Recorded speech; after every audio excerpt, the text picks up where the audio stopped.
Here we go again. Let me know in the comments what y'all think about 2025 Royal Rumble.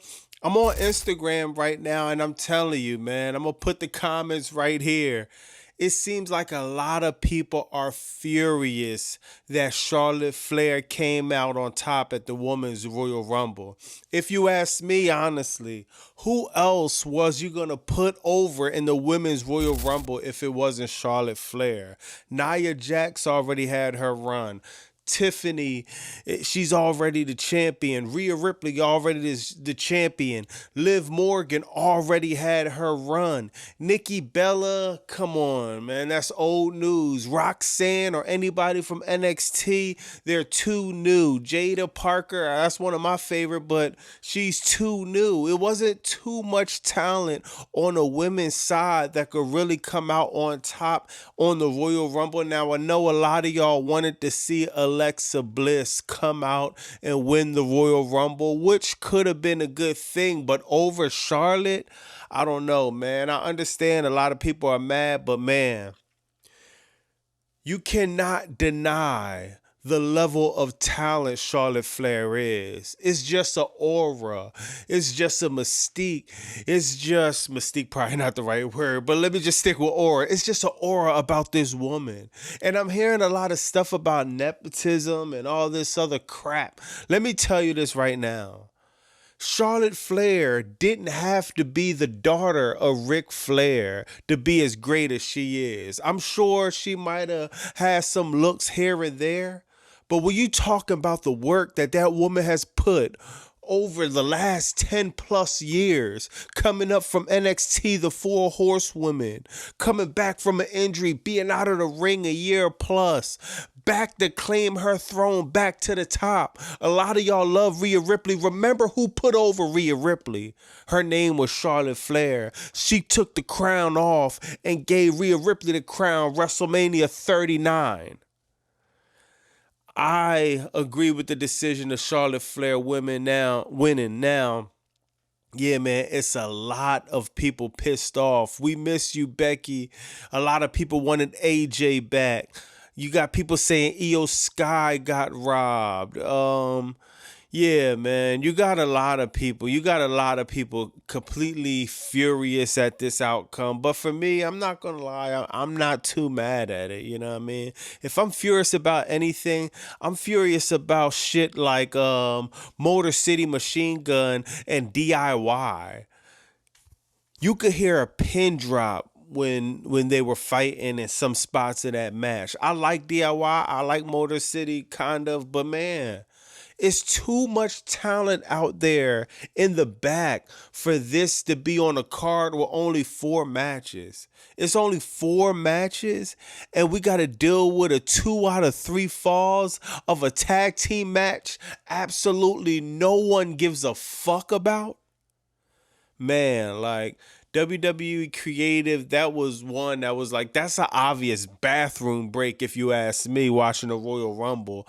Man, Cody and Kevin had a great match, and I'm not gonna lie, man, I didn't like a lot of them spots that Kevin Owens took, man. Like, guaranteed he had a concussion, and I really want to know what's the concussion protocol, man, for Kevin Owens. And I don't know, man. Like, he hit his head so hard so many times on that ladder. Then the last spot where he was actually put through the ladder off the announcer table, man. They put on a great show. Cody put on a great show as always. We all knew Cody was going to win, though, so it was pretty predictable. But I really don't got no complaints with that, man. I just hope they bury the hatchet. We're sick of seeing Cody and Kevin Owens, especially if we fucking know the outcome every single time. They're never going to put Kevin Owens over Cody. Never, ever, ever. So it's like pretty predictable. Let's get to the unpredictable though. Nobody really predicted Jey Uso to go over in the Royal Rumble. He went over John Cena. He went over CM Punk. He went over Roman Reigns. He went over Seth freaking Rollins. He went over Jacob Fatu. Is well deserved, man. It sets up for a feel-good moment at WrestleMania once he beats Gunther. And my question is this. What are we doing with Gunther now? So we're just gonna have Gunther have one of the most historical Intercontinental Championship reigns just a few years ago, okay? He gets beat by Sami Zayn at WrestleMania 40. I was there. Okay, cool. Sami, you won. Great WrestleMania moment. Now he gets the World Heavyweight title. He has a very lackluster reign. Gunther reign as World Heavyweight Champion has sucked. Now he's about to fight Jey Uso. Night one, WrestleMania, just for him to job WrestleMania 2 years in a row? What are we doing with Gunther, man? Because at this point, it's just like, it's starting to get old. It's starting to get stale, man. This dude should be booked like a fucking monster, man. Like unstoppable. And it's really hard for me to picture Jey Uso going to WrestleMania to lose to Gunther. Like, that's going to bury Jey Uso. Bad. But if Gunther loses, that's going to bury Gunther bad. And why are we even doing the whole, who is Jey Uso going to pick? He's not going to pick Cody. We don't even know what Cody's going to do at WrestleMania. But if you ask me, I'm not going to lie. I love Cody. I love what Cody been doing all year. But it's time for a swerve to happen. It's time for Cody to at least drop the belt out of nowhere and get it back. I don't know. But this whole being a champion a whole year, I'm just sick of this shit, man.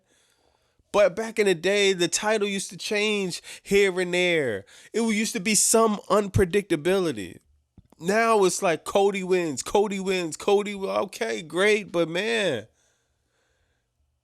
throw some swerves in there, man.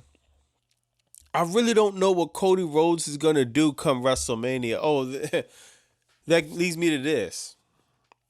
When number 30 came out, and I forgot who was number 30 in the Royal Rumble, but I know, it was Logan Paul. Logan Paul was number 30. That's cute. No.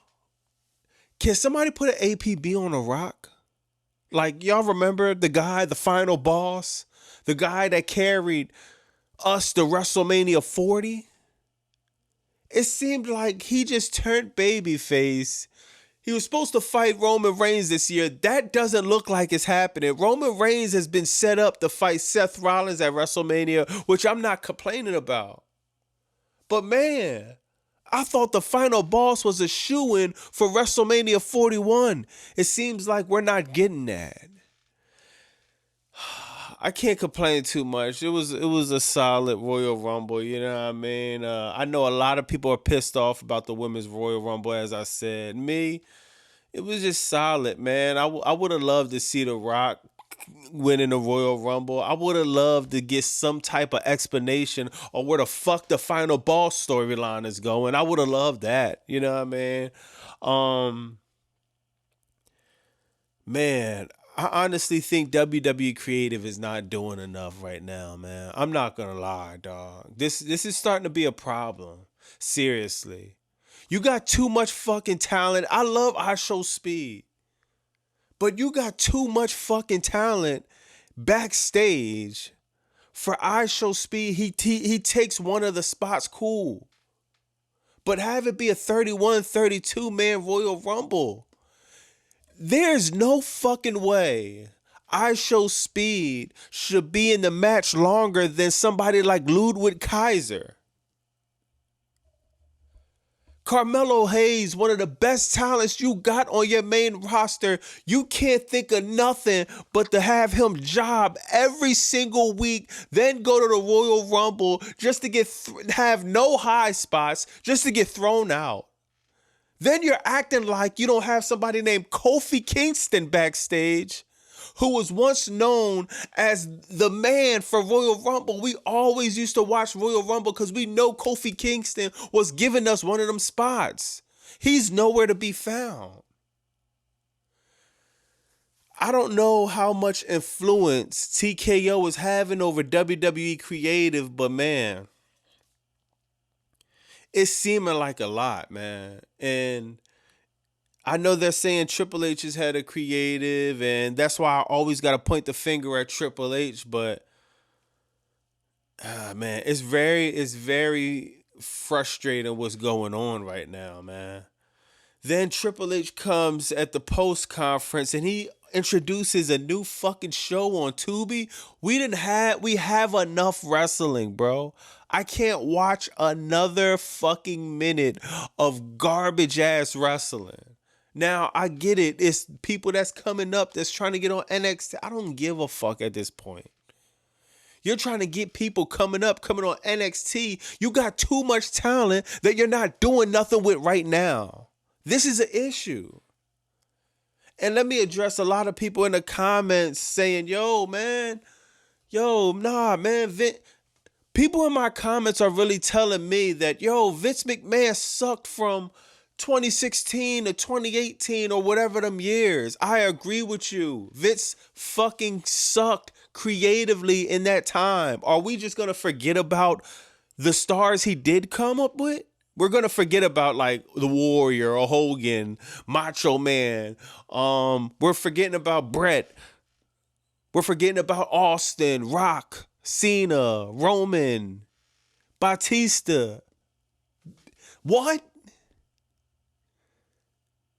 I know we're not supposed to like Vince McMahon because whatever he has going on legally in the system, but we're talking about straight wrestling, what he did creatively.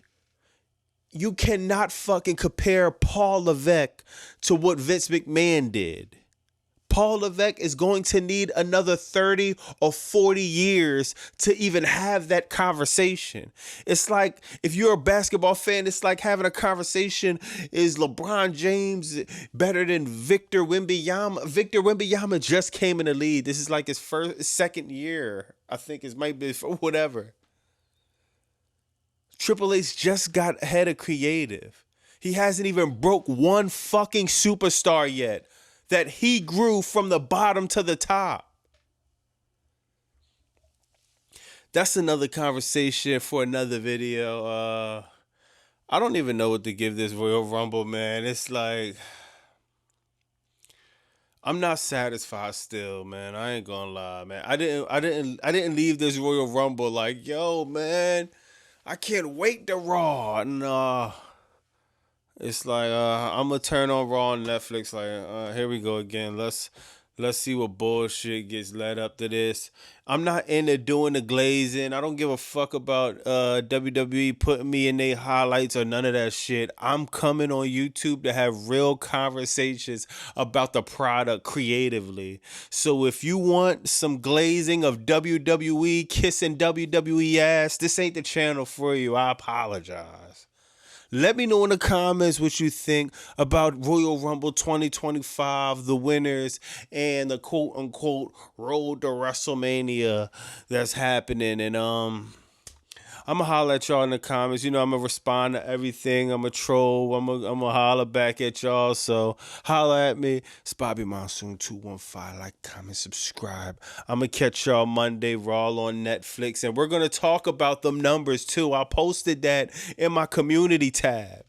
Matter of fact, I'm going to post it right here. I'm posted the numbers in my community tab. So all you dudes that's saying, oh man, this was a great show. Is right here. Week 1, 5.6 million viewers. Week 2, 3.7 million viewers. This is globally. Week 3, 3 million viewers. It's been a fucking downward spiral of content and viewership of Monday Night Raw on Netflix. Raw was supposed to go on Netflix. It was supposed to get more edgy. It was supposed to get more fun. It was supposed to get out of PG era. And now it seems like we went from the PG era to the fucking what's before PG. Like just for kids. Like they might as well put this shit in the kids section at this point. We're going to talk about that on Monday, though, after they give us some more bullshit to fucking review. Let me holler at y'all in the comments, though. It's Bobby Monsoon 215. Like, comment, subscribe. Bye.